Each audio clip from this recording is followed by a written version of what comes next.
இப்போ இந்த திருவோண பண்டிகை அன்னைக்கு ஒரு மகாராஜாவ கேரளா மக்கள் வரவேற்று கொண்டாடுவதற்காக தான் இந்த பண்டிகையே அப்படின்னு ஒரு கதை சொல்லப்படுது. அந்த கதை என்ன சார்? இது ஆக்சுவலா பார்த்தீங்கன்னா, மகாபலி ராஜா வந்து பார்த்தீங்கன்னா, ஒரு ரொம்ப நல்ல ஆட்சி குடுத்ததாகவும், மக்கள் அவங்களோட குடிமக்கள் கேட்ட அத்தன சலுகைகளும் வாரி வழங்குனதால, என்ன ஆச்சுன்னா, ஒரு கட்டத்துல இவங்க மக்கள் வந்து தெய்வங்கள கும்பிடுறதே நிறுத்திட்டாங்க.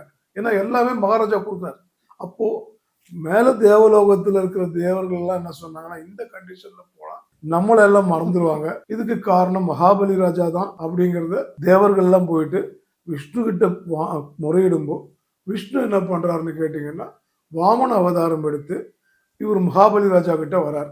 வந்துட்டு என்ன கேட்கிறாருன்னு பார்த்தீங்கன்னா, 3 அடி மண்ணு கேட்கிறார். ஓ! இவ்வளவுதானே ஒரு சின்ன குழந்தை 3 அடி மண்ணு கேட்கும்போது, ஓ தாராளமா தரேன்னு சொல்லி, ஏன்னா இந்த மகாராஜாவை பொறுத்தவரைக்கும் எல்லாருக்கும் வாரி வழங்கி தாராளமான ஒரு மனம் படைத்தவர்.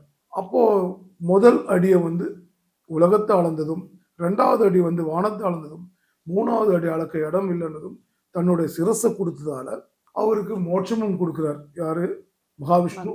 கொடுத்ததோட மட்டும் இல்லாம அவரோட வேண்டுதல் கிணங்க திருவோணம் நட்சத்திரத்தன்னைக்கு தன்னோட குடிமக்களை வந்து அவர் பார்வையிடுறதா ஒரு ஐதீகம்.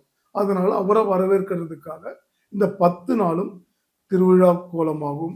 அதே போல பார்த்தீங்கன்னா எல்லா கோவில்களிலும் பார்த்தீங்கன்னா மக்கள் அறுவடை செய்த நெற்கதிராகட்டும், காய்கறிகளாகட்டும் எல்லாமே வச்சு எல்லா விதமான புத்தரி பூஜைகள் எல்லாமே செய்வது எல்லா கோவிலும் விசேஷம்.